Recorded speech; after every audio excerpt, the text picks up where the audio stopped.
don't you tell me a little bit of what you know about Abe Mitchell and the length of the shots and everything that he used to hit? Well, longest hitter of his day.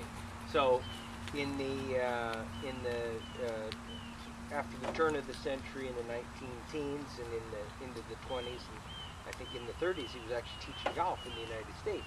So he's a little guy on top of the Ryder Cup. Sure. Taught Samuel Ryder, longest hitter of his time, and probably the best golfer to never win the British Open. And what we like about him so much is that he had this notion of muscle sequencing, calling on specific muscles to increase the velocity of his stroke.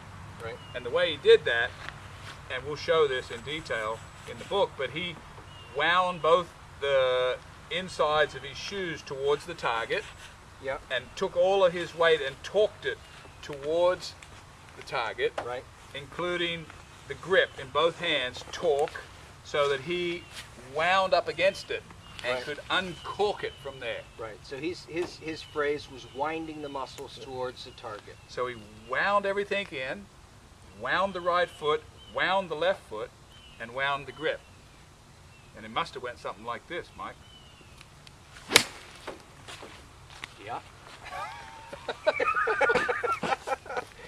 Yep. I want to do that again. See, I've used muscle sequencing myself. In the middle 90s when I won some tournaments, I was experimenting with muscle sequencing up here. And right, I'm going to show you a video later of me in a playoff. Right. And I'm doing some muscle sequencing exercises on the tee. Nice. You'll see it. Nice. Well, the thing... I'm pretty darn fascinated with what that just happened just there. Yeah, no kidding.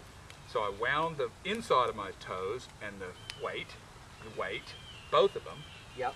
And this hand and that hand, but I didn't move the hand. No, it's just the tension. The tension there. Yeah. And I held it like a rubber band on a wall, and I tried to take it away, but I'm strong enough to get it away, and I had that spring back feel. Yep. Yep. Well, that's Abe Mitchell. That's it. Wind the muscles towards the target. Boy, it really gets you up through. Yeah. Yeah. Well, you're already. You know what? The other way to describe it is, it's the golf swing has one direction. That's where you're going. That's Everything you do on the way back is just to get prepared to go that way. So Abe Mitchell is predisposing himself. Now I'm having a good time with this now. Oh yeah. Oh. Yeah. It doesn't get better than that. You're swinging against something that you're setting up right from the beginning. I'm set it up. I've got it all set up. Oh! Those are ridiculously solid and straight, huh? Yeah. Do it again. You're kind of making sure that you're not taking it back too far. Oh.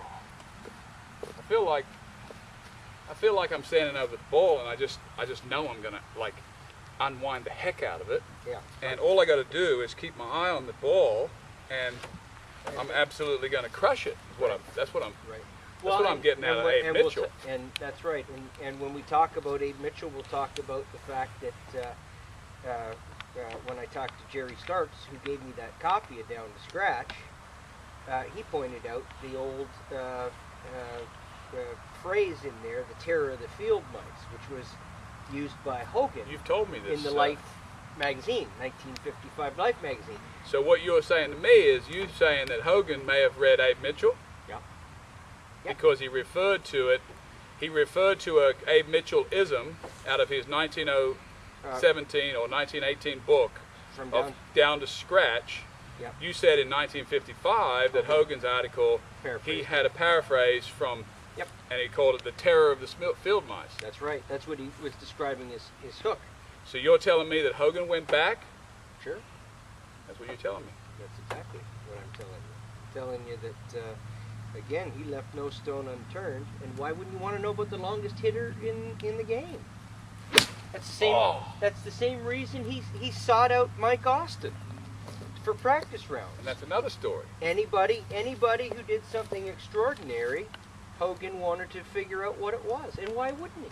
Why wouldn't you get yourself next to something unique and figure out how it works?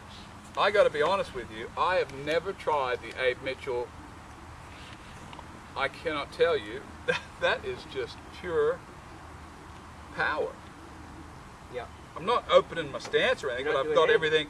I've got everything tent posted down, Yeah, it's like you're resisting the backswing. and I've got this and this down, Yeah, I know. right? You're And I'm going back, but I've got it cinched up, and I'm.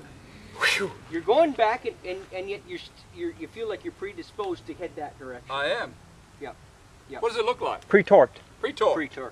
But the pre-torque for Abe Mitchell is a little different than the pre-torque I talk about, isn't it? It is, but But it's still relevant. We're using our body to slingshot the ball. Right. So I'm going to torque that and torque that, Yeah. and that. I got the whole show going that way.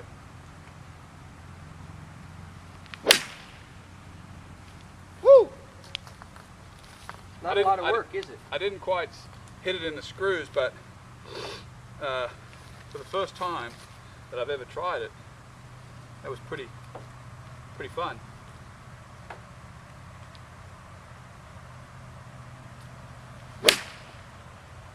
And then, one of the other things we wanted to talk about while we were talking about Abe Mitchell was the forward press. And I use the forward press of a knee. Right. And that, I don't even know when it's coming. But all I know is that when my knee kicks, I'm going.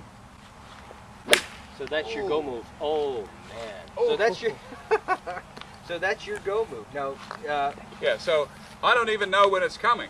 well, you know what? And that's maybe something that's going to be good for people to realize and to listen to. You've got your you've got your move that almost instinctively starts. It's almost like there's something subconscious that's telling you you're ready, and Right. you're going with that. Now mine, it's more deliberate, and it's Right. a different go move. But the thing is that people have to be original.